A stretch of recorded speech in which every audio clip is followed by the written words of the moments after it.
Olá, bom dia, boa tarde, boa noite. Hoje nós estamos aqui para tratar mais uma vez o nosso podcast com o nosso pastor Rubens Pinha, que é pai de 4 filhos, né? Eu não me informei a respeito dos netos, né? Mas logo quando o senhor tiver a fala, o senhor terá a resposta.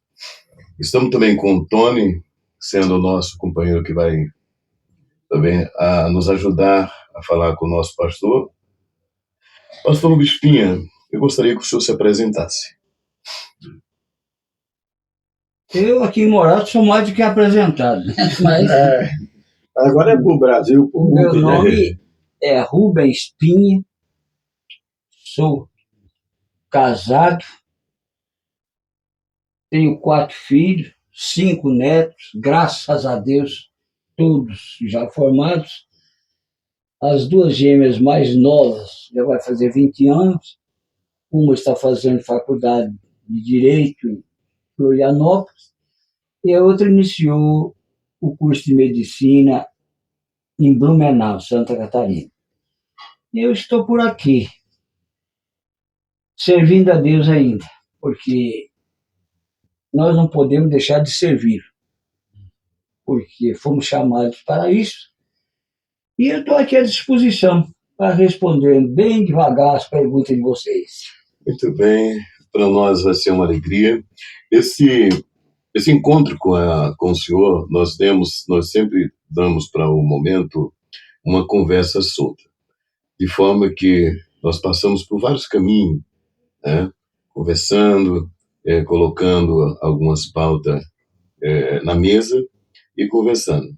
Pastor Bispinha, eu gostaria que o senhor se apresentasse, falasse a respeito de quantos anos o senhor tem, assim, de ministério. Casado a gente já sabe que provavelmente 40, 50, 53, 54 anos. Mas ministério, como é que sucedeu? Nos dê uma luz a respeito disso. Olha, meu irmão, a minha história ela é muito comprida, sabe? Se eu for falar toda a minha história aqui, meia-noite é pouco hoje. Mas o senhor foi convidado para isso mesmo. Eu me casei no ano de 1968, portanto, agora, no dia 21 de setembro, vai fazer 56 anos que eu me casei. E Deus, Ele me abençoou. Tive uma vida um pouco sofrida, fui militar a vida toda, regime pesado de escola, de formação, mas Deus, por misericórdia, me fez prosperar também na vida secular.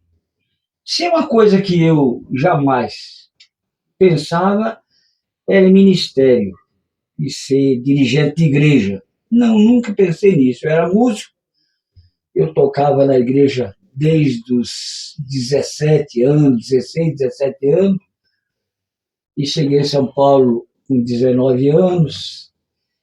E para contar minha história, eu não sei nem por onde começar, porque é muita coisa. Então nós vamos já perguntando, né?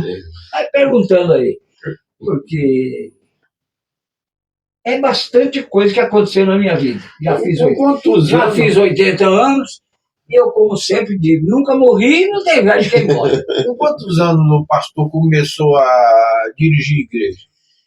Eu comecei a dirigir igreja mesmo direto assim no ano de 83. Dirigia cultos, dirigi congregação em Caieiras por algum tempo, no CEPA, cultos eu dirigia nas casas.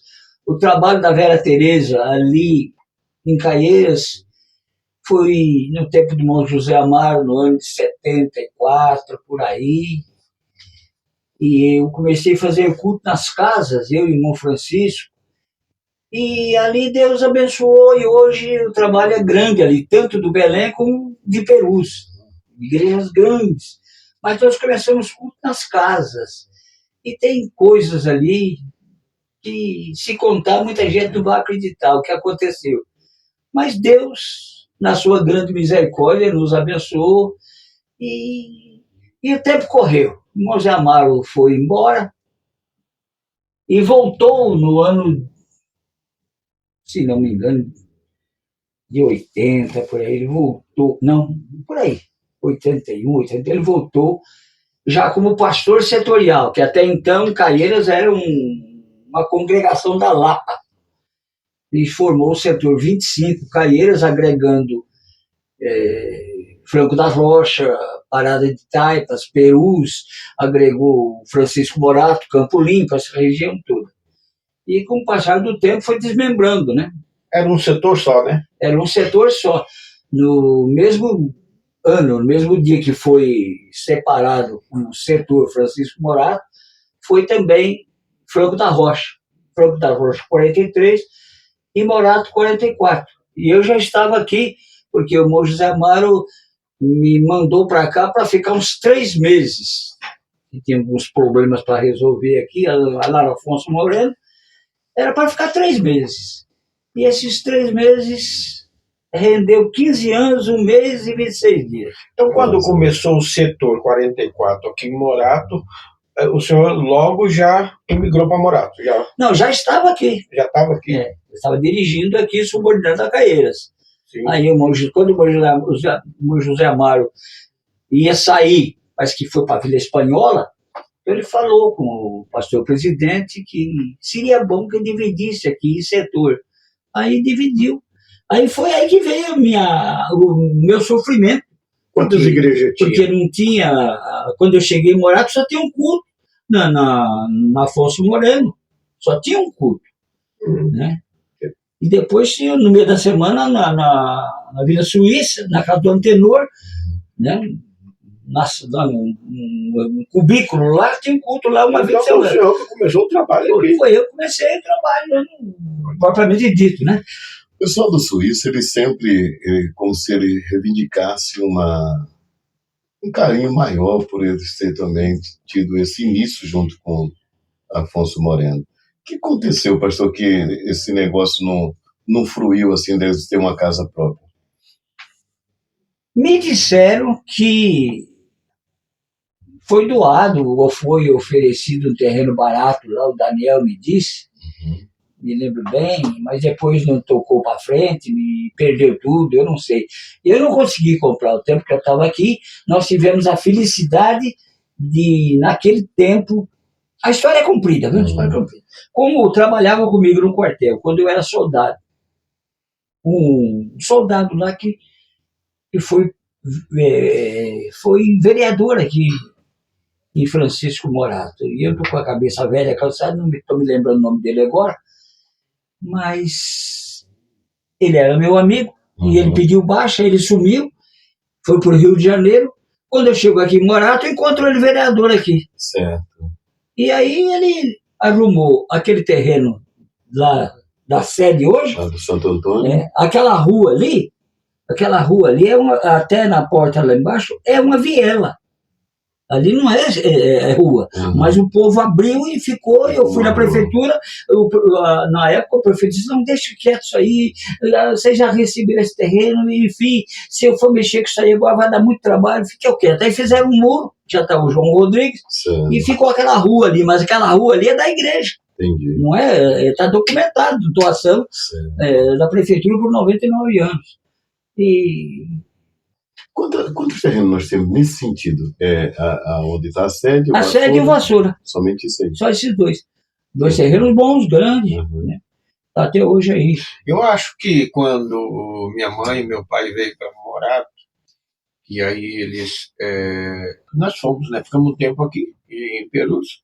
E depois, acho que a Perus só tinha aquela subsede lá no centro. E aí depois fomos para o Belém. Quando nós chegamos no Belém, eu acredito que o Belém aqui tinha 3 igrejas. 3 igrejas. Quando eu cheguei, só tinha lá o culto na Afonso Moreno. Depois abri um trabalho aqui, Batista Genásio. Agora, graças a Deus, pegou na cabeça. Mas foi por pouco tempo, também deu um problema lá com o rapaz e não avançou. Mas devagarzinho nós fomos abrindo congregação, né? Aí se estabeleceu na Vila Suíça, depois abrimos trabalho em vários lugares, no Casa Grande, no Quando eu saí daqui em 98, nós tínhamos 13 congregações e 8 próprias. Certo. 8 próprias.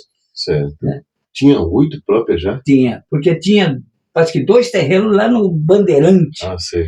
E aquilo, só Deus sabe. Né? Esses dias eu estava lá em casa, no almoço, né? Família, todo mundo junto. E aí a gente estava vendo os álbuns de foto antigos, né? Aquela hora que eu subi ainda para procurar essa foto e eu não achei. E aí a gente viu uma foto do senhor lá no Vassoura, quando estava construindo aquela casa pastoral lá embaixo. Estava construindo a casa pastoral e o senhor estava com um chapéuzão, né, de palha, uma camisa branca, uma calça jeans, e a foto tá meia embaçada, assim, né? Aí eu peguei e falei assim, mas quem foi que tirou essa foto desse jeito? Aí a minha mãe foi contar, né? Ela falou assim, não, esse dia tava faltando gás na cidade. E aí a gente chegou lá, eu e seu pai, nós chegamos para ajudar lá na construção, ajudar a fazer o almoço, e o pastor Rubens estava fazendo um fogo lá. E aí eu perguntei, pastor, o que o senhor está fazendo no calor desse? Ele falou, não, minha irmã, acabou o gás. E tem que fazer comida para esse povo. E aí, né, você estava lá acendendo lá na lenha, todo suado, vermelho. E ela pegou e falou assim, vai lá em casa, pastor, buscar um bujão de gás. Eu falei, não, minha irmã, mas tá faltando gás, a senhora vai ficar sem. Ela falou, não, tem um de reserva lá. E já pegou o fusquinho e veio buscar aqui em casa o bujão de gás. Tem muita coisa que eu não me lembro mais. Aconteceu tanta coisa, aquelas construções, porque foi muito difícil. Naquele tempo, quando começou a construção ali no Vassoura, o irmão José Amaro ainda estava, era o pastor setorial, sabe? Então ele mandava o material, ajudava. Assim que ele saiu, então, e nunca pagamos uma munção de mão de obra. Eu vinha com aquele Fusca lá de Caeiras, passava na casa do José da Silva, o Zé Vicente já estava na porta da casa do Zé gritando, que o Zé não levantava, aquela luta danada, e depois pegava o Matéia era drogado naquele tempo, então aquele Fusca meu só não carregou de fundo, o resto carregou tudo, né? Carregou tudo. E aí vinha, eu estava até falando o Josias agora no carro, e o Fusca vinha, aquele banco do lado não tinha, o Zé da Silva de um lado, o Zé Vicente do outro, sempre arengando lá um com o outro, e o Matéia deitado no vão ali, no vão. Chegava lá na construção, o Matéia ajudava, mas de vez em quando ele sumia, estava dando uma fumada no negócio lá no meio do mato. Mas Jesus foi tão bom que um dia ele aceitou Jesus libertou, e hoje vocês sabem o que aconteceu com a vida dele, graças a Deus, né? Porque Jesus fez uma grande obra na vida do Matéia. Existe alguma coisa que o senhor se orgulha? Como? Existe alguma coisa que o senhor olha e diz, puxa, valeu a pena? Olha, eu sou muito feliz. Eu sou feliz, porque se tem uma coisa que me traz muita felicidade, é que eu não trago na minha consciência nenhum peso de que fiz mal a ninguém. Se eu prejudiquei alguém até hoje, foi por muita ignorância, por muita limitação, mas não por maldade. E Deus vê o coração da gente. O Senhor vê o coração. Né? Mas eu nunca, Deus que me guarde, fazer mal a ninguém. Mas sofri alguma coisa. Né? Eu, nesse momento, eu também não quero deixar de aproveitar a oportunidade, né? Em rede nacional, ou mais do que isso, né? Isso tudo? Jesus me acorda. Vai ter muita gente olhando isso aí. Eu quero fazer um agradecimento aí, porque teve uma junção de Assembleia de Deus Belém na minha vida, que foi um triângulo, assim, sabe? Eu estava falando esses dias na igreja, e o Rosiel estava junto. E eu nem tinha me dado, ainda não tinha caído a ficha, né? De tudo que tinha acontecido. Eu me lembro que quando o pastor foi para Taipas, eu fui um tempo para Taipas, né? Mudou o dirigente aqui, eu fui um tempo para Taipas. Logo, foi ficando meio longe, e eu fui para o campo de Francisco Morato, que antigamente era Marcha da Fé. E fiquei até 2008 a 2009. 2009 eu fui para o Mato Grosso, fiquei 12 anos. Eu voltei em 2020. Voltei para o Campo Francisco Morato, porque foi de lá que saí. Depois fiquei acho que um ano e aí voltei para o Belém. E aí, naquele dia que o senhor me recebeu, que o Zé me levou, eu estava muito preocupado e foi aquele dia que caiu a ficha. Eu estava muito preocupado porque, como o senhor sabe, é difícil um obreiro sair de uma congregação, de um ministério, e o pastor em si, querer dar uma carta de mudança, não sei por que isso, né? Tem aquela rejeição, aquele negócio, e até o pastor falou para mim, rapaz, não sai, fica aqui, você vai voltar. Eu falei, não, pastor, tal. Conversei com ele, ele pegou e falou assim, eu não vou te dar carta de mudança, vou te dar carta nenhuma. Dá uma volta aí, quebra a cara, e depois você volta. E aí vai ficar tudo bem, tá tudo tranquilo. Aí eu peguei e fiquei preocupado, porque eu sei o regimento assim, de Rubens-Pinha, que era em Belém, e as coisas têm que ser certas. Eu também sei que tem que ser, né? E o Osiel queria me apresentar no Belém, e eu falei, como que vai ser esse negócio, né? Sem documentação, não tinha preocupação com isso. Aí eu comecei a orar, né? Pedir direção de Deus para essas coisas, e aí eu me lembrei que com 17 anos eu congregava no Vassouras, né? E eu fui pro batismo, no Belenzinho, fui se batizar com 17 anos e quem me batizou foi o pastor José Wellington. E aí, quando eu fui ser recebido na convenção, eu fui recebido pelo filho dele, José Wellington Júnior. E aí eu nem me atentei a isso. E aí, quando faltava uma semana para me cozinhar para a sede, para a reunião de obreiro, para ele me apresentar, eu recebi uma ligação do pastor e falou assim, olha, vem aqui que sua carta está pronta. E aí eu peguei e fiquei tranquilo, né? Fiquei tranquilo quanto a isso, cheguei com a carta, o senhor recebeu muito bem, eu nem esperava aquilo, acho que foi um presente de Deus. E esses dias a gente estava falando sobre isso, né? E eu falei assim, sobre referências que a gente tem ministerialmente, eu falei, eu tenho 3 referências, né? E essas referências fez parte da minha vida. José Wellington Júnior e Pastor Rubens Pinha, né? Porque as coisas se encaixaram, se concretizou, né? Por 3 homens de Deus, não tem dúvida nenhuma, de nenhum, e isso é uma alegria. E eu vi, assim, que foi Deus purinho, né? E aí sempre que às vezes, os levantes da vida, as lutas, as guerras, né, quer nos abater, e eu lembro do que o Senhor fez, né? Porque para mim isso foi Deus por isso, não acontece sempre, né? Foi Deus que projetou aquele caminho, tudo, e a gente é agradecido, eu sou muito agradecido pela recepção que o Senhor deu, pela minha pessoa, na minha vinda, eu já estava próximo do Senhor entregar o campo, né? E eu acho que foi um presente de Deus, né? Antes que o Senhor entregasse o campo, o setor 44, né? O campo de Francisco Morato, eu ter tido essa recepção na sede. Amém. Jesus é bom. Deus abençoe. Pastor Vespinha, deixa eu lhe perguntar. Existe alguma coisa que o senhor fosse hoje, faria diferente? Não sei te responder, porque aquilo que eu disse agora há pouco, eu não trago na minha consciência nada que me acuse. Uhum. Né? Cada um, nós não somos iguais um ao outro. Certo. Nós não somos iguais. A palavra de Deus nos ensina, suportai-vos uns aos outros, Pastor, em amor. Certo. Em amor. Veja só, tem coisa que a gente, muitas das vezes, aposta ferrenhamente, principalmente em pessoas. E quando o senhor vai ver, você vai descobrir que todo o seu investimento não valeu a pena.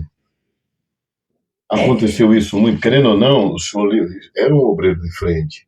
O senhor tinha que apostar em pessoas. Sabe o que é? A Bíblia, ela diz que aquele que ama não suspeita mal. Certo. E eu tenho batido muito, às vezes, até em casa, com a minha esposa, às vezes. Porque você não vê, você não está vendo. Eu vejo o que a Bíblia diz. A Bíblia diz que eu tenho que amar, que aquele que não ama seu irmão, nem a Deus conhece. Né? Eu tenho que perdoar. Teve alguém aqui, ele me fez alguma coisa que me ofendeu. Mas logo em seguida me chamou e me pediu perdão. Está perdoado, irmão? Você me perdoa? Está perdoado, acabou. A Bíblia diz que nós temos que perdoar. E aquele que perdoa, né, segundo a Bíblia, ele não fica guardando restinga nenhuma. Acabou. Né? Acabou. É aquilo que é e continua sendo e acabou. Agora, tem pessoa que perdoa, né? Está perdoado, mas sabe como é que é, né? Sabe como é que é, né? E fica naquela marcação. Não, isso não é perdão. Né? Então eu não tenho mágoa nenhuma. Às vezes algumas tristezas, alguma coisa que aconteceu aí, porque acontece. E às vezes você tem que falar, você não pode ser covarde. E aí você paga um preço por aquilo. O senhor, pela sua fala, nós vamos entender que é como que o coração, ele saiu bastante machucado. Cicatriz, né? Fica. O coração do homem, irmão, ele tem que estar na vontade de Deus em todo o tempo. Dizer que nós não sentimos é mentira. Todos nós sentimos. Agora, o que a Bíblia diz para mim, diz para nós todos. Certo. Agora, se a pessoa não aceita a palavra de Deus, né, o Senhor Jesus disse que aquele que não perdoa também não será perdoado. Né? Jesus ensinou que nós temos que amar os nossos inimigos, muito mais os nossos irmãos. Agora, tem pessoas que confundem. Né? Eu não sei bajular ninguém, eu não sei, não aprendi, não quero aprender, lisonja, eu tenho até, desculpe, mas eu tenho até nojo dessas coisas. Eu tenho porque a sinceridade, tem 4 coisas que nós temos que ter. Sinceridade, honestidade, autenticidade, viu? Nós temos que ter, né? Cisdade aí é muito importante, benignidade. Mas tem pessoas que querem que o pastor faça aquilo que ele quer. Nós não podemos fazer o tempo que eu dirigi a igreja. Eu vou dirigir a igreja fazendo a vontade do dia de eu tenho que fazer o que está aqui. É escrito nesse livro aqui. É o que eu tenho que fazer. Muito bem, nós estamos terminando esse primeiro bloco e eu gostaria de ficar já assinalado, o senhor tem um ponto de referência em quem o senhor se inspirava como pastor para dirigir o trabalho. Corta. Olá, estamos voltando mais uma vez, agora o segundo bloco do nosso podcast Fala Solta. Foi feita uma pergunta para o pastor Bispinha a respeito de quem ele tem como referência. Olha, eu tenho alguns, não é alguns que para mim são referência. Mas a referência maior que eu tenho é o pastor José Amaro da Silva. Certo. Porque quando ele chegou em Caieiras, foi eu que ajudei a descarregar a mudança dele, acomodar. Ele entrou numa casa toda escorada, a laje ainda não estava seca, e aqueles, como chama o pau lá, segura na laje, pontalete, né? Pontalete, às vezes fora. Pontalete. E acomodamos aquilo tudo, e ele era bem novo, forte, ele tinha uma cara assim, bastante fechada. E eu até falei, meu Deus do céu, o que será de nós? Esse homem tem uma cara assim, meio, parece um bravo, né? Como a gente se engana, né? Foi um homem grande, até hoje é um grande amigo nosso, da nossa família. Nós tivemos momentos muito bons juntos, mas também momentos difíceis, momentos complicados. Mas Deus nos tem unido, que até hoje. Esse dia mesmo ele ligou para mim, assim que posso, eu vou lá, a minha esposa faz uma torta lá que ele gosta muito, e nós temos aquela amizade. E ele que foi, me levou ao diaconato, ao presbitério, ao ministério, e eu tenho ele como referência, um homem caridoso, um homem generoso, sabe? E Deus abençoou muito o irmão José Amaro. Hoje ele está, já vai fazer 87 anos, fazendo hemodiálise. É velho, mas é um grande amigo meu. Me ensinou o que é dar, ajudar. Muito bem. Eu que guardava as ofertas de todo dia ali em Caeiras, parecia aquelas pessoas pedindo na porta ali. Ele nunca pediu um tostão da igreja para ajudar ninguém, ele tirava do bolso dele, um homem da mão aberta. E hoje ele abriu a mão e Deus encheu as mãos dele. É abençoado, um homem abençoado. Ô, pastor. Oi. Eu vou te fazer uma pergunta. Faça. E, na verdade, eu tenho 46 anos. É uma preocupação minha, essa. Mas o senhor, como mais experiente, com essa carreira toda que o senhor viveu, eu acho que o senhor vai saber responder, porque muitas vezes assim eu fico preocupado com esse pensamento ou sentimento. Muitas vezes eu estou num culto, ou em algum culto, e bate em mim uma preocupação muito grande por conta do andamento do trabalho. Porque eu me lembro muito do passado, da igreja antiga. Meu filho, pode parar aí. Se você, com 46 anos, já está com essa preocupação, essas lembranças, e eu com 80? E eu? É isso que eu queria te perguntar. É normal isso? Você vê o trabalho hoje, correndo, e você sentir, que você já viveu tempos diferentes, coisas boas, espirituais, ou mais espirituais do que a gente vê no nosso dia hoje. Hoje já bateu esse pensamento, essa tristeza. Isso não é um pensamento, isso é uma coisa que me acompanha direto. Toda noite, quando eu deito, coloco a coisa travesseiro, eu começo a meditar, pensar. Uma preocupação dentro da minha alma, porque eu sou crente da Assembleia de Deus. Quando eu nasci, a minha mãe já tinha sido batizada na Assembleia de Deus em Marília pelo missionário Alfredo Rudzik. Minha mãe nos ensinou o caminho. Minhas irmãs não podiam cortar a ponta do cabelo, era tudo aquela disciplina, aquela forma, e as coisas mudaram muito. Mas isso ainda não é o todo. O pior nós estamos vivendo hoje é duro. Eu não queria falar isso, mas eu vou ter que falar. Nós estamos vivendo um evangelho assim um tanto diferente. Porque o evangelho, ele é poder de Deus para a salvação. Né? Salvação. Agora, evangelho místico, evangelho de interesses, de ajuntamento, de aglomeração, de gritaria. Não, o evangelho não é essas coisas. Eu me lembro. Né? Não é essas coisas. Eu tenho umas lembranças, pastor, que eu nunca esqueci. Eu me lembro que eu era novinho ainda. E a gente ia na sede, na Água Vermelha, lá em cima, né? E eu lembro que, às vezes, o culto de domingo estava bem tranquilo, assim, bem calminho. E é uma das referências que eu tenho essa lembrança, que era muito bom. O senhor falava assim: vamos ouvir a irmã Totonha. Totonha. Vem aqui, minha velha. Que saudade da Totonha. E o culto tranquilo, sabe? E ela vinha, porque não tinha instrumento que acompanhava a voz dela. Ela cantava sem instrumento, ela cantava como se ela estivesse cantando, lavando roupa, estendendo roupa. E ela pegava um microfone e ela falava assim: foi tantas lutas que eu passei na minha vida. E a igreja tomava outro caminho. Quando ela estava no coro, desperta, querida fogaria, Aí caía como um sereno. Cantar comigo também, as flores já começam a... Oh, que saudade do Totônio. Eu estava outro dia numa congregação. Era uma bênção.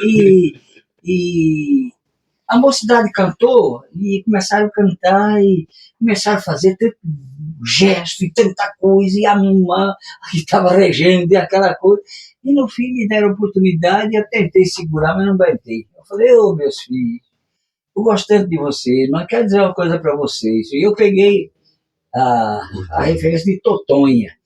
E eu falei, meus filhos, eu falei, antigamente nós cantávamos chorando, agora vocês cantam pulando, eu estou estranhando muito isso, né? E contei o negócio de Totonha. Totonha, quando cantava, águas passadas, não move moinho. Ei, irmão, aquilo caía, aquilo num sereno, aquilo que é coisa de crente, nesse negócio E eu lembro, pastor, a gente, não adianta a pessoa falar assim, não, isso é coisa indo para velho, coisa de velho. Não, me lembro que eu era novinho, eu era de menor ainda, eu era molecão, mas e ela já tinha 60 e poucos anos, 70, eu me alegrava espiritualmente. Eu posso contar uma história de Totonha aqui? Pode. Totonha, quando cheguei aqui em Morato, as irmãs do ciclo de oração tinham um vestido branco, todo vestido, era todo branquinho, os vestidos das irmãs. E um dia de ceia, acabou a ceia, e assim, ela não sei, ela morava do lado do Liliane, e lá na frente tinha um ponto de ônibus, entrava uma rua assim, acho que eu estou vendo o local. Ela estava ali, ela tinha uma perninha meio torta, e chegou um malandrão assim, né, um malandrão querendo pegar a bolsa dela. E a velhinha estava assim, com a bolsinha assim, pendurada, dessa. Ô tia, aí não sei o que lá. E ela olhou assim, coitada, naquela simplicidade, olha como Deus usa. Sabe o que ela falou pro homem? Olha, moço, o senhor está falando com uma pessoa que não é deste mundo. O cara deu uma carreira, correu com o braço cruzado. Assim, mas que coisa, né? 10 horas da noite, vestido de branco, bem escurinha, bem pretinha. E o cara falou, coisa do outro mundo, deu uma carreira. Oh, Jesus. Foi de Deus, foi de Deus. Essa coisa acontece. A minha pergunta é assim, quando o Tony ele passa por esse caminho, eu observo assim, querendo ou não, o senhor tem toda uma referência de uma igreja de lá, uma igreja do meio, quando o senhor chega aos seus 50 anos, e hoje uma igreja de seus 80 anos. E o senhor olha para ela, como disse o Tony, com um olhar de preocupação. Muita preocupação. Muita. Primeira coisa, a Assembleia de Deus precisa voltar à oração. Certo. Esses poucos tempos que eu estou jubilado, que eu tenho andado, eu tenho visto igrejas, culto de oração, só tem o nome. Certo. Não. Se tiver 10 minutos de oração, é muito. Já começa. A oração dá 7h30 às 8. O povo já chega às 5 para as 8. Os que vêm mais cedo, fica sentado. E alguém pega lá e pega o microfone e ora, porque, não sei. Eu entendo que a oração é para Jesus ouvir, não é para o povo ouvir. Né? Por isso que eu nunca orei em microfone, mas hoje é uma forma de orar no microfone. E eu não me desculpe quem estiver ouvindo por aí, mas eu não gosto desse negócio. Né? Eu oro para Deus ouvir, não é para o povo ouvir. Tem pessoa que está orando ali e até com aquele vocabulário perfeito, aquelas palavras todas bem alinhadas. Mas essa oração, será que é para Deus ouvir? É para que a plateia que está toda sentada lá, que não ajoelha de jeito nenhum, ouvir. Eu estou preocupado com isso. Eu sei que isso aqui pode me custar até alguma coisa, mas Deus proverá. Vamos lá. Pastor, veja só, a Igreja Assembleia de Deus, ela é baseada na Palavra de Deus e ela deve acreditar nos dons. E nós vivemos hoje, querendo ou não, quando o Senhor, o próprio Tony, ele faz menção de uma senhora com o nome Totonha, né? Totonha. Essa pessoa, querendo ou não, o senhor contou um testemunho que na simplicidade, quando ela diz por malandro que não é desse mundo, e isso trouxe uma resposta até de salvação para a própria vida dela. Então, o que acontece? Dentro desse todo, nós chegamos no tempo de hoje. Uma igreja que não acredita, muitas das vezes, principalmente o altar. Ele não está acreditando mais nos dons da profecia, revelação, sonho, porque tudo isso está escrito. E por que eu tenho que tirar? Se está escrito que Deus deu dom assim, assim, depois ele diz que ele deu pastor, evangelista, doutores, ele apresenta tudo. E quando chega muitas das vezes no altar, é como que parece que nós tivéssemos um medidor de entendimento que Deus está usando esse, mas não está usando o Senhor. Como é que entendemos isso? Olha, eu entendo muito bem. Os dons espirituais, aqui, é Bíblia. O batismo com o Espírito Santo. Como pode algumas, como as igrejas tradicionais, que hoje eles estão até em uma situação assim mais amena, mas antigamente ele batia forte contra os pentecostais. Mas o batismo com o Espírito Santo é muito nítido dentro da Bíblia. Uhum. É muito. Não precisa ser muito inteligente para entender que ele é real, né? Real, né? Ele é real. Agora, a igreja, ela não é dirigida por profecia. A igreja é dirigida pela palavra de Deus. Sim, pastor. Pela palavra de Deus. Agora, a profecia, ela vem para exortar, para confortar, sim, para animar, né? Agora, você tem cuidado. Eu tenho muito cuidado, sempre tive muito cuidado com esse negócio. Porque Deus usa quem Ele quer, na hora que Ele quer, como Ele quer. Agora tem pessoa que se intitula profeta. Aí não, aí não. Entendeu? Eu conheço alguém que se intitula. E se alguém ali, ele já chegou a ponto de a irmã dizer, a irmã fulana não veio? Não. Então Jesus não vai falar hoje. Poxa, o que é isso? É o fim do mundo. Porque assim, o que eu vejo é assim, um culto normal, ele está em pleno desenvolvimento. No seu decorrer, quando a gente olha, por exemplo, para o culto de aquela fala que teve Miriam e Arão, questionando Moisés.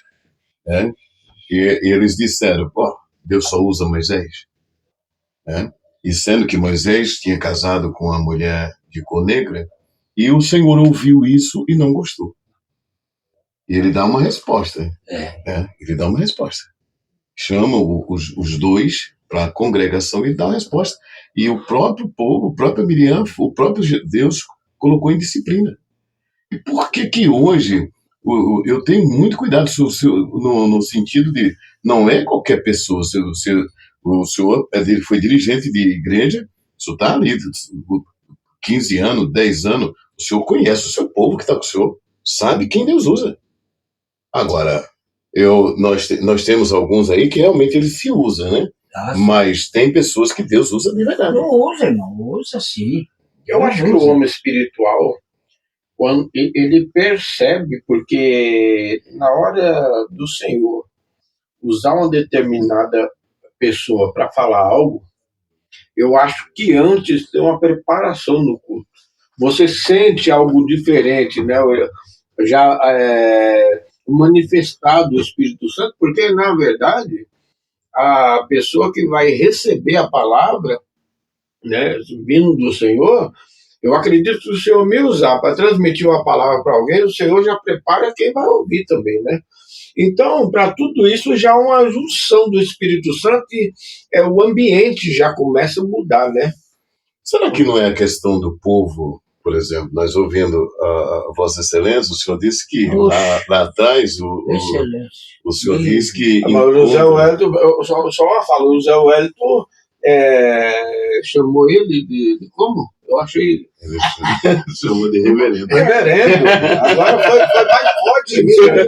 Reverendo. Sabe que eu tenho, assim, uma amizade com o nosso presidente, com o José Wellington, né?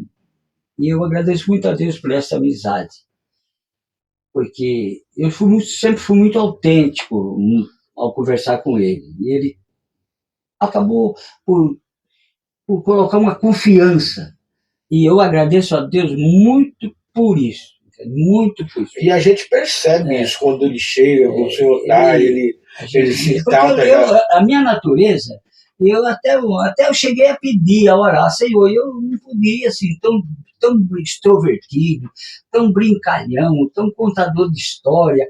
Eu queria ser mais sisudo, assim. O Espírito Santo falou, eu gosto de você como você é, só que isento do pecado, da corrupção, da maldade, né? E eu sou feliz por tudo isso, né? Quando vocês estão falando em profecia, eu vou contar o que aconteceu comigo na parada de Taipas. Nós estávamos num culto de domingo. E eu levantei no fim do culto para falar. E o Espírito Santo esquentou do pé para cima, assim, e eu comecei a falar em mistério. E eu tentava segurar e não conseguia segurar de jeito nenhum. De jeito nenhum. E no meio daquelas palavras que eu estava falando, saiu da minha boca 2 ou 3 palavras. Uhum. Eu me lembro perfeitamente como foi. Foi assim. E verás tu o livramento que eu te darei mais uma vez. Só isso. Eu não entendi nada, a igreja não entendeu. Mas o meu, Deus que estava do meu lado... Deus usando a boca do Senhor. Minha boca. Do meu lado, ele falou para a igreja, isso aí, fala nada não. Vamos orar. O pastor profetizou para ele. É com ele o problema. É com ele. Deus me revelou que é com ele. Isso foi no domingo à noite. Quando foi na quarta-feira, se cumpriu tudo. Tudo. Eu estava lá, o homem acabando de fazer um fogo na casa da praia, o carro do lado de fora do portão aberto, e eu colocando as malas, entrou 2 camaradas com revólver na minha cabeça, e outro ficou lá no carro, e quando ele botou o revólver na minha cabeça, eu gritei, o sangue de Jesus tem poder, abaixa esse revólver. Aí foi aquela zoeira doida, né? Mano, a história foi meia. Ele entrou dentro de casa, olhou, eu tinha celular, eu tinha saído da igreja, parada de Taipas, e todas as entradas, eles me pediram, eu fazia o relatório, fazia tudo. Só dentro da minha bolsa, tem R$4.000 da igreja. E uma vizinha nossa que estava com a gente lá, que ela tinha uma casa em Mangaguá, e na hora que ela viu aquilo, ela enfiou o pé e jogou minha bolsa debaixo da cama. E quando eu gritei, o sangue de Jesus tem poder, abaixa essa arma e eu te repreendo em nome de Jesus. Quer dizer, o vizinho, o irmão Cirlão, o vizinho, escutou, pulou o muro, avisou um sargento reformado, ele ligou para a polícia. Bom, para contar a história, que é muito comprida, entendeu? Aquele que disse que ia dar um tiro na minha cabeça, levou um tiro no meio da testa e eu fui reconhecer ele dentro do carro de cadáver. E os outros 2 algemados dentro da delegacia. Entendeu? Apareceu uma viatura, era história comprida, mas Deus deu um grande livramento. O dinheiro que eu tinha no bolso, eu falei, é dinheiro que vocês querem, né? Então toma. Pegou o dinheiro, não sei quanto era. Ele pegou o dinheiro, a minha esposa falou para ele assim, olha, eu vou dar um presente para vocês, uma Bíblia. É a minha Bíblia, o maior tesouro que eu tenho aqui agora, a palavra de Deus. Ele colocou a Bíblia embaixo do braço e o revólver na mão, e caçando coisa. Não levou nada. Para concluir, entendeu? Passei a noite toda na delegacia, no quartel, fazendo declaração com o P2 do quartel, uma serviço de informação, e aquele negócio todo. A Bíblia que a minha esposa deu para ele, e o dinheiro que eu dei, o delegado colocou dentro da Bíblia e me devolveu. O sargento que atendeu o negócio começou a chorar. Não dá para contar tudo, porque é muito, a história é comprida. Mas o senhor fala. Ele falou comigo, através da minha boca, eu não sabia o que era. Mas eu vou contar uma curiosidade, rapidinho, antes de eu falar para ele não sair desse foco, que o senhor ainda não sabe. Eu vou citar 2 pessoas, não vou falar o nome, mas você vai saber quem é. E é uma curiosidade, né? E eu estava num culto do pastor Marcos, lá no Silvia, o irmão do social. Homem crente. Homem crente, leigo, né? De tudo, mas eu era menino, eu tava tocando uma guitarra nesse culto, que eu achei interessante isso que aconteceu. Aquela situação que a gente está falando aqui, do Senhor mudar o ambiente para acontecer algo. Uhum. E isso também ficou na minha memória. E chegou, o senhor sabe quem é? Eu não vou citar o nome aqui. Chegou um padre da cidade que sempre ia na sede. Eu sei. Até você não fala o nome dele. O padre da cidade. Eu fui no enterro dele. O doutor da cidade. Chegou, ele sempre ia na sede, né? E vocês eram amigos, né? Eles gostavam muito do senhor.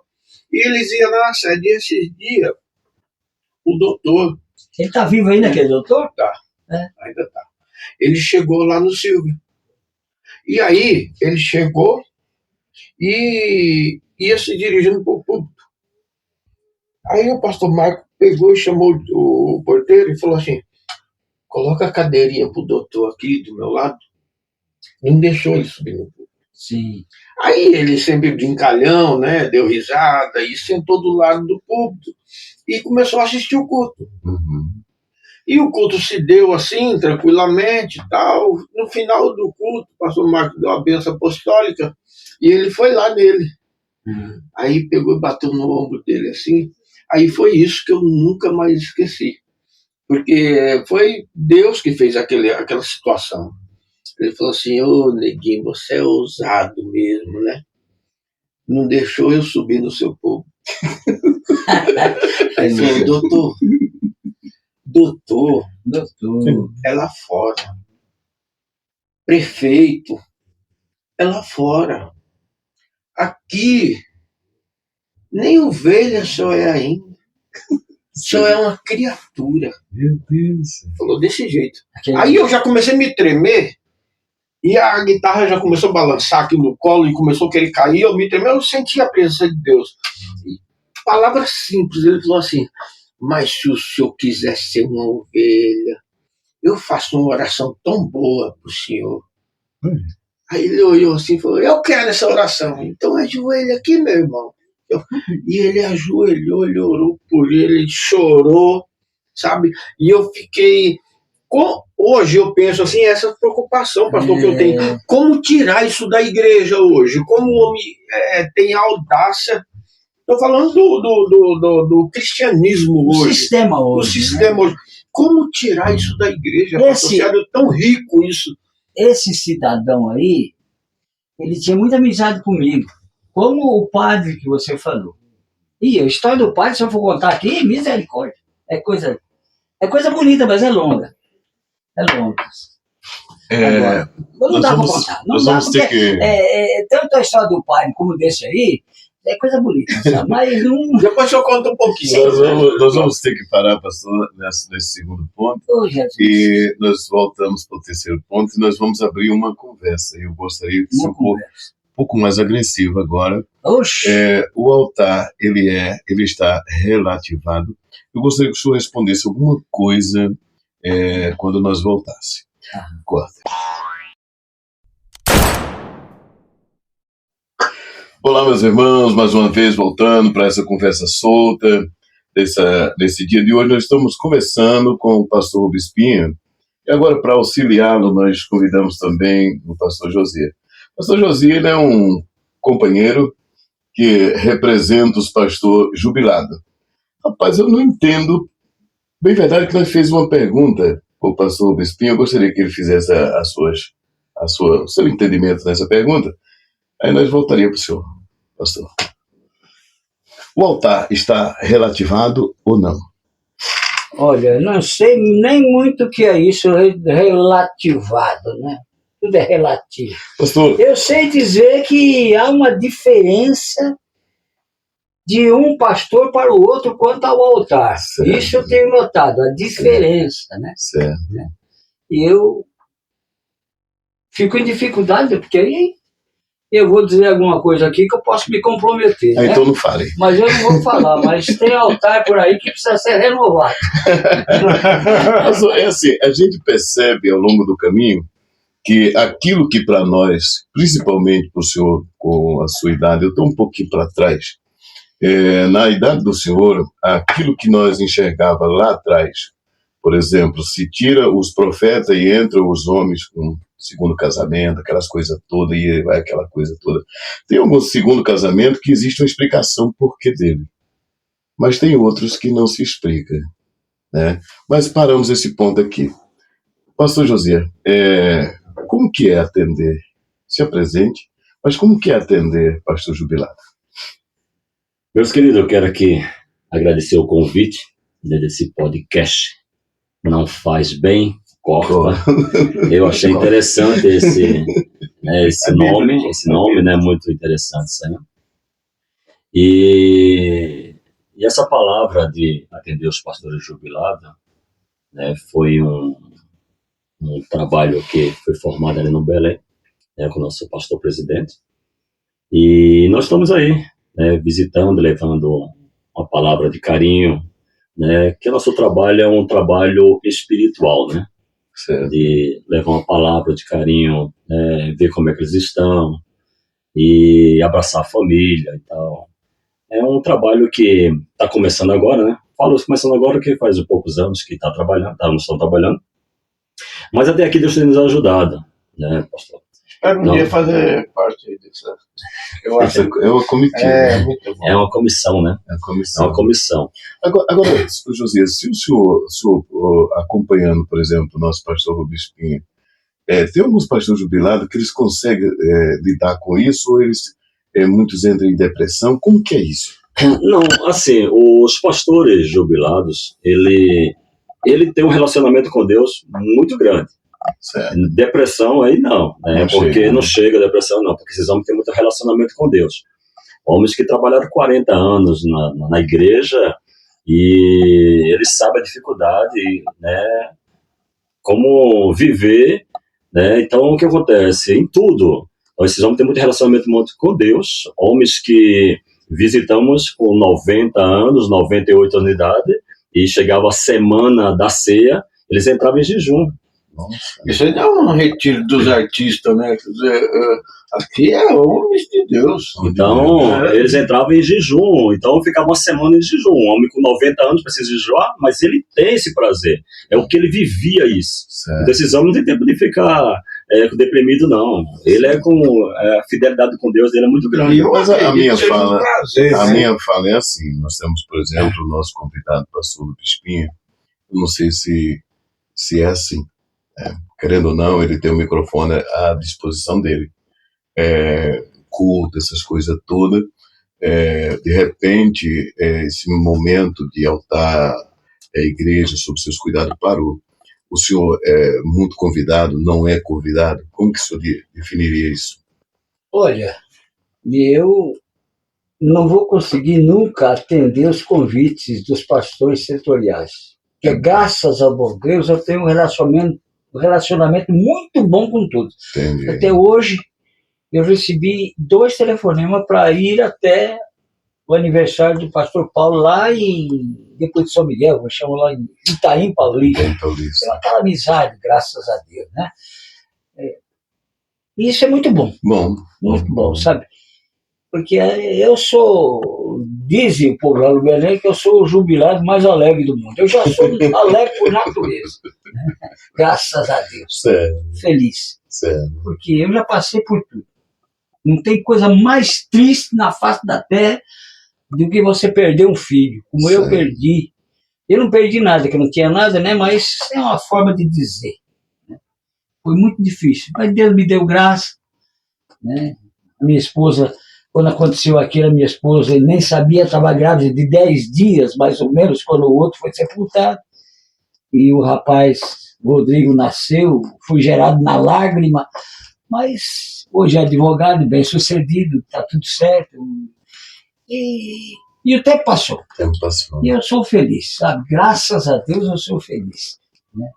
E eu tive a felicidade de ter uma ascensão relativamente boa na Polícia Militar. Tenho meu vencimento que me ajuda muito. E hoje ainda posso ajudar os outros. Certo, O mobiliador mesmo, todo mês eu mando uma ajuda para ele lá no Piauí. Né? Graças a Deus por isso. Porque a Bíblia diz que é melhor dar do que receber, né? Então me dê alguma coisa aí, vai. Ô, Jesus, na foto. Uma vez, um tempo atrás, eu estava fazendo um trabalho numa igreja de um amigo meu, né? E eu sempre gostei de ajudar na igreja. Não é um ministério conhecido, é um ministério próprio, né? E aí eu, na parte do acabamento da igreja, eu lembro que eu estava lá fazendo e ele pegou e falou assim: "Ô, irmão, o irmão vai ser muito abençoado por essa igreja." Aí eu falei assim: "Irmão, se foi questão de oração, espiritualmente a gente até aceita. Agora, abençoado de outra forma, eu não quero. Porque eu aprendi que é melhor você ser abençoador do que ser abençoado pela igreja, entendeu? Então, se eu estou sendo abençoador, é porque eu estou Já é sendo abençoado. abençoado logo direto por ele. Então, eu não aceito isso, porque assim, isso é um propósito meu e do Senhor, né? Eu acho que a benção vindo dele, para mim, é muito mais importante, é o que eu preciso mais. É. Então aqui eu estou para abençoar, né? A bênção de Deus, né? A bênção, ela enriquece e não acrescenta dores. E muitos não entendem isso. Não entendem. Pastores, mas não entendem isso. Pastor Rubens Pinheiro, E é dando que se recebe. E é Deus quem dá, não é os outros, não. É Deus quem dá. Você empresta, é o versículo que eu sempre digo, o versículo mais difícil da Bíblia de se cumprir. Dá a quem te pedir e não te desvies daquele que quer que lhe empreste. É fácil esse negócio? Mas está escrito, foi isso. E não foi eu que fiz, não foi eu que falei, não, foi Jesus. O senhor lembra do meu pai? O senhor lembra do meu pai? Assim, como ele era doador pela causa da obra, né? Ajudou a gente muito. E o senhor já viu ele pedindo alguma coisa para alguém? Nunca precisou. Por isso que eu tiro isso, pastor, de lição para a minha vida. Eu tiro de lição para a minha vida, porque eu também nunca andei pedindo, nunca precisando de ninguém, porque o Senhor, ele sempre provê. Ele sempre provê. É a Bíblia, irmão. O que a Bíblia diz, nós temos que crer e aplicar em nossa vida. O que diz Jesus? Né? Aquele que dá, ser-lhe-á dado. É mixariazinha? Não. Medida cheia, sacudida e recalcada, se deitarão no vosso regaço. Meu irmão, eu fico pensando de onde eu saí, do meio do cafezal, descalço, com 19 anos, numa situação. Cheguei em São Paulo, a mala era um saco, a cadeira era um nó, dormindo em cima dos bancos da igreja, mas fui trabalhando, deixei de estudar, deixei de fazer aquilo que os meus colegas faziam, e diziam: "Seu Pinha, você não vai estudar, eu estou cuidando da obra de Deus. Cuidando da obra de Deus." E aqueles que estudaram, que lutaram, que fizeram, deixa eu ficar quieto. Tem uns que não ganham na metade que eu ganho. Jesus é bom. Há uma curiosidade que bate no nosso coração. É como se manter dentro de uma direção. O senhor ficou 15 anos na primeira gestão aqui em Morato. Eu estou errado essa data? Não, tudo Deus tem um tempo para todas as coisas. A Bíblia diz que há um tempo determinado para todas as coisas. Quando o meu tempo aqui, eu senti que tinha findado a primeira gestão. Foram 15 anos? Por 15 anos, 1 mês e 26 dias. Quando eu senti, eu fui no Belém e eu comentei com o pastor, o Raimundo. Disse: "Raimundo, eu tenho uma situação, eu sinto que o meu tempo acabou, Morato. Eu sinto que acabou." Ele falou assim: "Você tem certeza disso?" Eu falei: "Então, aguarde e por esses dias vão te chamar." Vão te chamar. Não passou 15 dias, o Mozoiá que me chamou. Nós vamos abrir um trabalho na Parada de Taipas, assim. E eu fui para a Parada de Taipas. E ali foi a minha prova, né? A prova. Graças a Deus que eu passei na prova. Porque ali foi prova. Né? Porque eu fui chamado do gabinete e o mapa se estendeu na mesa e foi 26 com obrigação contada e as coisas, né? Porque Deus usa, irmão. Nós nunca podemos falar do nosso pastor, daquele outro. Não, ele não está fazendo mal para você. Deus está usando ele para te provar. Para que a prova da vossa fé, mais preciosa do que o ouro que perece, é provada no fogo. E nós passamos por aquela aflição, aquela luta, mas eu aguentei, hoje eu estou abençoado. Pastor, e aqueles que fogem diante do calor da prova? Perde tudo, traga tudo. Você tem que suportar, aguentar a prova, porque a prova vem. É bíblica. Né? Pedro diz, não estranheis a ardente prova que vem sobre vós, como fosse uma coisa estranha. Às vezes o próprio Deus é que autoriza. E a pessoa, às vezes, em vez de aceitar, se humilhar e aguentar, ele vai falar mal do outro. Aí estragou tudo, perdeu tudo. O melhor da prova é a aprovação depois. E a Bíblia fala que a aprovação da prova. E a Bíblia fala que prova na fornalha da aflição, né? Fornalha da aflição. Eu amo o ministério, o presidente, amo a todos, tenho muita liberdade com todos, vivo bem com todos. Agora, Deus me levou por um caminho. Aquele que se humilha será exaltado. Amém. Né? Diante da honra vai o quê? A humildade. Sim. Pastor, agora, deixa uma curiosidade, como policial, o senhor chegou a usar arma por alguma vez? Nunca usei arma. Não. Nunca botei a mão em ninguém. Né? Uma vez veio até eu me arrependi de ter feito aquilo. Certo. Me arrependi, mas já tinha feito. Nós estamos ali no Vale do Engabaú e veio o príncipe do Japão, muitos anos atrás. E estava um polícia pegado um na mão do outro, assim, um cordão. Certo. E quando o príncipe veio lá em cima do carro, que veio aquele alvoroço, o japonês vinha com a máquina de tirar fotografia, doido da carreira, e passou por baixo, e eu levei o pé e derrubei o japonês. E ele caiu com a máquina lá no chão, e eu me arrependi tanto, mas fazer o quê, né? Eu falei, ô Jorge, me perdoa, não queria derrubar essa cidade da rasteira. A única coisa, nunca usei arma nenhuma, nada, graças a Deus, não. Graças a Deus. Mas, na realidade, trabalhei interno, né? Sempre da escola, sempre eu fui corneteiro, depois eu dei aula para curso de cabo, de sargento, de aperfeiçoamento e... Pastor, a gente já andou junto e o senhor sempre contou uma história de uma corneta que eu precisava inventar, um negócio que o senhor nunca tinha tocado e a gente até riu daquilo. O senhor lembra daquilo? Né? São coisas que, entre vida e militar, sabe, tem coisa assim, isso não é piada, isso é coisa que acontece. Foi fato que aconteceu. É verdade, nós íamos sair para uma formatura e o nosso major, que ele era muito rígido no militarismo, coisa, e a tropa formou, e tocou, e cantou, e recebemos a bandeira, mas depois nós fomos para o embarque, para ir para o desfile, que aquele tempo era lá no Ipiranga, lá no Museu do Ipiranga, tinha uma avenida lá, e o desfile era lá. 7 de setembro. 7 de setembro, isso. E eu sei dizer que quando chegamos aqui, que as tropas se alinhou tudo, e os caminhões estavam assim estacionados, um atrás do outro, para o povo embarcar. Sim. Aí o corneteiro de ordem era um sargento chamado Barbosa. E o major disse assim para o sargento, sargento, toca embarcar. E ele tocou, tem o toque de embarcar, sabe assim, né? Todo mundo embarcou. Depois ele olhou assim, Barbosa, toca funcionar motor. Aí o Barbosinha olhou pra cá, olhou pra lá, pegou a corneta e inventou um toque lá. Aí o major falou, mas Barbosa, existe esse toque lá? Se existe, eu não sei não. Mas eu toquei. Se existe, eu não sei. Aí foi risado, o major estava com a espada assim, não aguentou, ele não ria, né? Mas não aguentou, ele deu risada também e ficou por isso mesmo. Coisa de quartel, coisa de doido. Pastor, e essa junção da vida profissional com vida ministerial, deu muito trabalho? Não. Os horários? Os horários do sofrimento. Eu saía lá quando eu estava ainda naquele quartel ali no fundo da FEBEM antiga, ali no fundo da Marginal. Trabalhei naquele quartel 24 anos, 11 meses, parece que foi quase 25 anos que eu trabalhei ali, entendeu?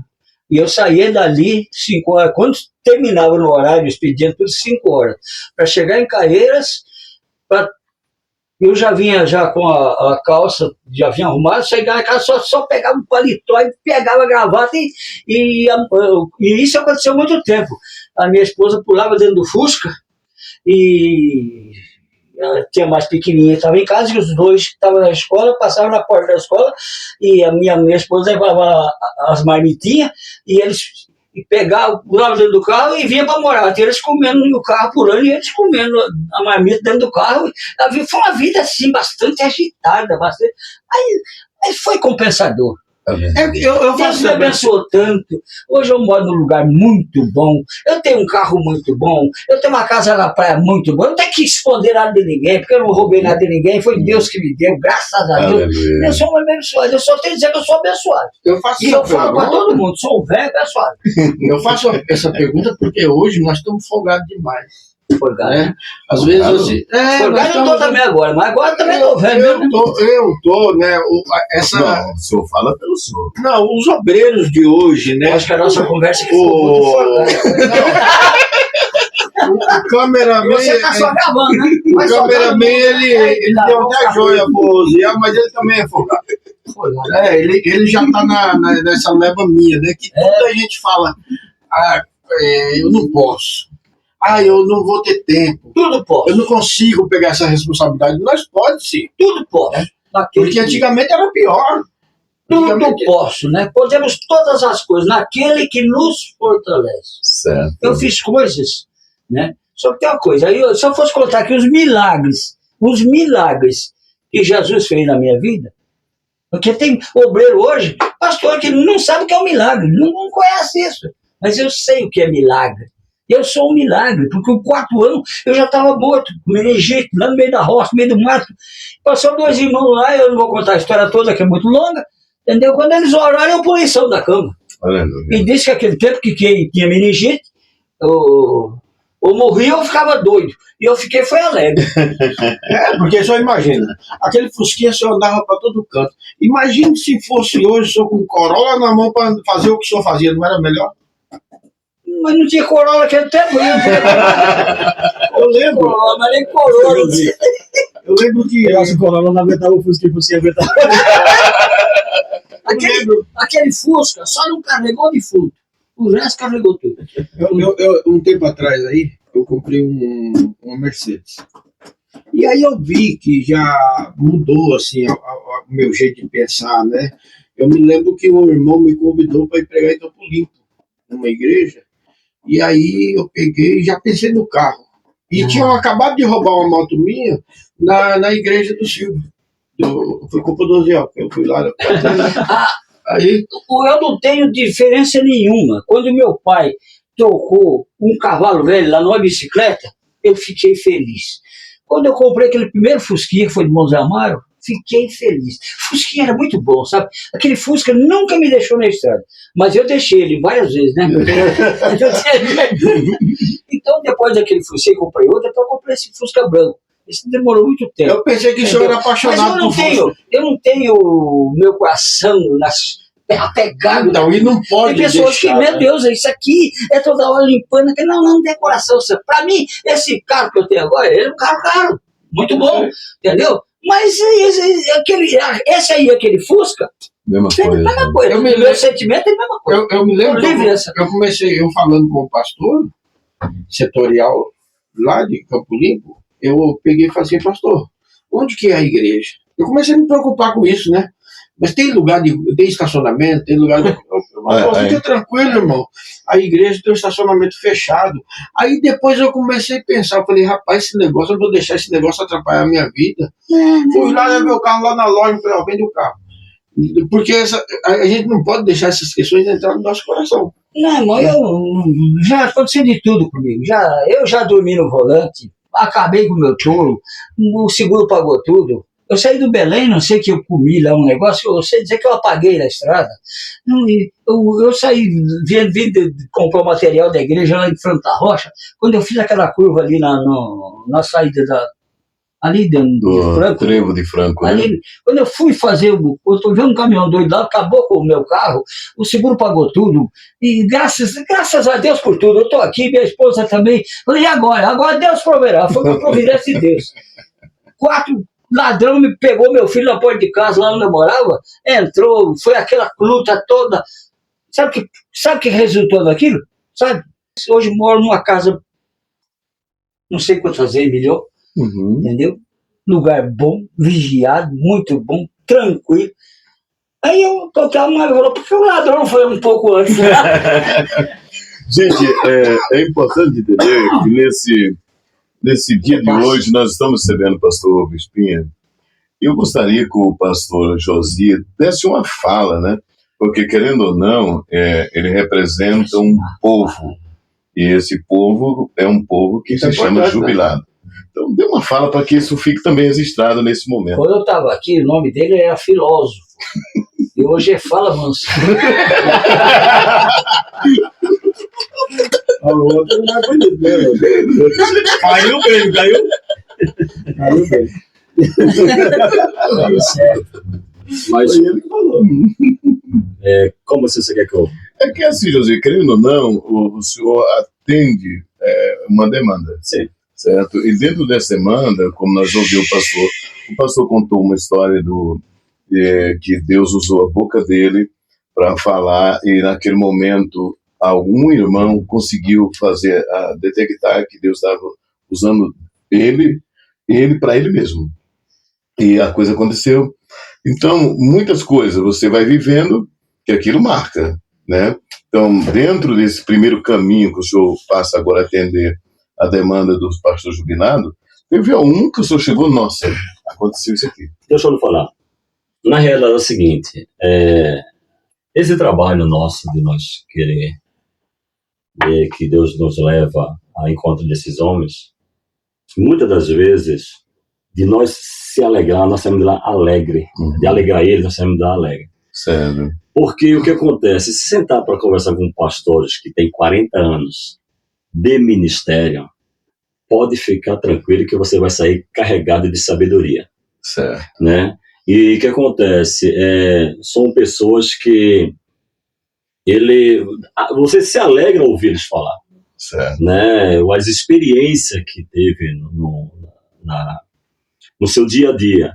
E você também dá risada também de muitas coisas que acontecem. Né? Eu fiz conversando com o pastor e nós fomos conversando. Pastor, fala para nós o que tem acontecido no seu dia a dia ministerial, quando você estava na ativa e tal. E teve um deles que nós estávamos conversando. Ele falou, olha, eu fui atender a congregação e eu fui pedalando de bicicleta, porque só tinha mato lá e tudo, era produção de eucalipto. E ele é a esposa dele. A esposa dele é meio magrinha. E ele começou a pedalar muita pressa. E chegando mais na frente, sentiu que a bicicleta ficava maneira. Ele falou, mas o que está acontecendo? Né? A mulher caiu. A mulher tinha caído. Você tá dizendo que o fardo estava ficando leve? E a mulher tinha caído. Então, acontece, são essas situações que nós observamos. Acaba rindo. Você também está rindo, né? E você se alegrar, né, com as experiências desses pastores. Então, é um trabalho que nós estamos falando, que ele te alegra muito, né? Você vê esses homens falando. Olha, se você sentar para conversar com eles, né, e ouvir a experiência deles com a esposa, filhos e tudo, é coisa grande demais. Isso é muito bom. É coisa boa. É muito bom. Coisa boa é secreta. Ser pastor, olha, eu não queria ser de jeito nenhum, mas Jesus me pegou mesmo no gancho, né? E ele não tem misericórdia, estou vivo aqui. Pastor Vespinha, querendo ou não... Tem gente que gosta, queria. Eu não, eu tinha medo, né? Mas o seu trabalho, ele foi um trabalho que deixou marcas, e marcas positivas, certo? Eu acredito que nós estamos chegando já para o caminho final. E eu gostaria já passamos, foi da hora, não? Eu gostaria que o senhor desse a sua palavra, as suas considerações. Então vai. E eu queria dizer a todos um versículo que todos conhecem da Bíblia. 1 Coríntios 15 e 58. Certo. Portanto, meus amados irmãos, sede firmes e constantes, sempre abundantes na obra do Senhor. Aqui é que está.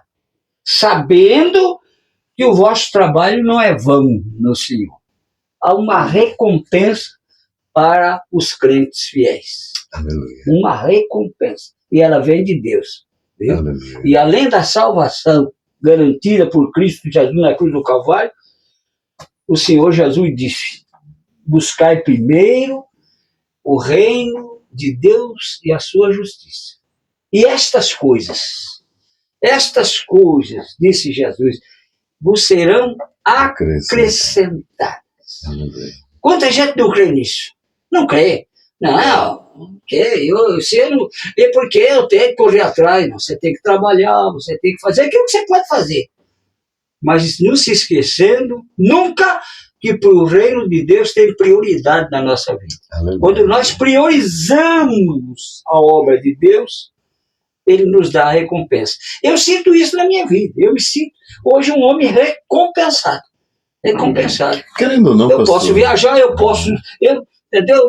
Não me falta nada. Tenho amizade com todos os pastores. Se alguém não gosta de mim, o problema é dele. Eu gosto de todo mundo, porque a Bíblia manda eu gostar. Se eu não gostar, eu tô nesse mal. Programa, primeiro que nós vamos finalizar diferente. Certo. Né? Pastor Rubens Pinha daqui. Certo. Né? E nós vamos finalizar que nós nunca finalizamos assim. Nós vamos finalizar com uma oração. Amém. E nessa oração, o pastor Rubens Pinha vai orar por nós. Amém. Vai orar por nós, vai orar por esse nosso projeto. E eu tenho certeza que esse programa foi muito importante para mim. Amém. Vamos ouvir também as considerações, José? Eu quero aqui agradecer por essa rápida oportunidade aqui com o pastor Osiel, pastor Antônio e o cinegrafista, por estar aqui, né, nesse trabalho lindo que vocês estão fazendo, né, passar para esse povo que vai assistir a importância do Evangelho, né, porque damos risada, tudo, mas a certeza da salvação. Então, além de ser um programa, né, de bate-papo, mas tem aí um conteúdo muito grande que é a salvação em Cristo Jesus. Eu quero agradecer por essa oportunidade, né, e na outra oportunidade trazer o resto da equipe aqui para estar participando. Isso já vai ser no oficial. Gente, é assim, nós temos uma dinâmica, essa dinâmica, hoje ela está diferente. Porque nós estamos trabalhando a pessoa do pastor Rubens Pinha. Eu tenho uma curiosidade, porque assim, eu fui um auxiliar desse pastor. E todas as vezes que a gente precisava falar com o pastor Rubens Pinha, nós tínhamos que fazer uma maratona. Ele nunca parou para nos ouvir. Sempre que precisava falar, você tinha que andar com ele. Ele ia falando, andando, e você ia falando. Pastor, mas é isso. Ele andando. Ele nunca parou. O que está acontecendo? É o jeito, irmão. Cada um tem o seu jeito, né? Cada um tem a sua maneira, né? E eu... É desse jeito, por isso né? que eu peço perdão. Que a minha vida é pedir perdão. O que eu vou fazer? Não é o jeito, né? Mas era legal. Atender, né? Eu quero também aproveitar a oportunidade e agradecer o Josi, que ele... E Deus sabe como trabalhar. A minha esposa falou, eu não vou. Mas mulher, você vai me deixar aí sozinho? Eu não vou. E outra coisa, eu tenho medo da tua língua. Você vai falar coisa que não convém, e olha lá, e não sei o quê. Eu falei, ei, Jesus, me acorda. Aí eu lembrei, falei, mas ir sozinho para morar naquele lugar lá, sei lá, e eu. Aí lembrei do Josi. Passei lá e o Josi está aqui, não foi muito bom? Deus é bom para nós, por seu irmão. Então, nesse momento, nós vamos orar junto com o pastor. Vamos ficar sentados mesmo, né? Se o ministro da oração e nós vamos junto. Amado Deus, querido Deus, Pai, grande Pai que está no mais na autoridade do Seu nome. Receba nesta hora, Senhor, Jesus, nossa gratidão por esses momentos que aqui estivemos juntos, Pai, falando algo a respeito, Senhor, da Tua obra, da nossa vida, daquilo que o Senhor tem feito. Pedimos a Tua bênção sobre os Teus filhos, por esse trabalho, Senhor, ora implantado, ele possa ter um progresso e ser para o bem, Senhor, de todos aqui em Francisco Morato. Abençoa o pastor, Senhor, que me sucedeu, Montevideo, a sua família, todos os obreiros, Senhor, toda a igreja, que a Tua bênção nos acompanhe cada dia e que haja paz, Senhor, neste lugar. Eu te agradeço, Senhor, de todo o meu coração, por esta oportunidade de estar aqui com os teus filhos. Oh, meu Deus eterno, continua, Senhor, com as tuas mãos estendidas, nos abençoando, nos ajudando. Despede-nos agora em paz, ó Senhor Deus Todo-Poderoso, porque tudo isso, Senhor, nós pedimos e oramos em nome de Jesus Cristo. Amém. Meus irmãos, o nosso programa, ele disse, não faz bem, corta. Mas hoje, tudo que foi tratado faz muito bem. Nós não vamos cortar nada. Só Deus fazer abençoe. alguma coisa ali.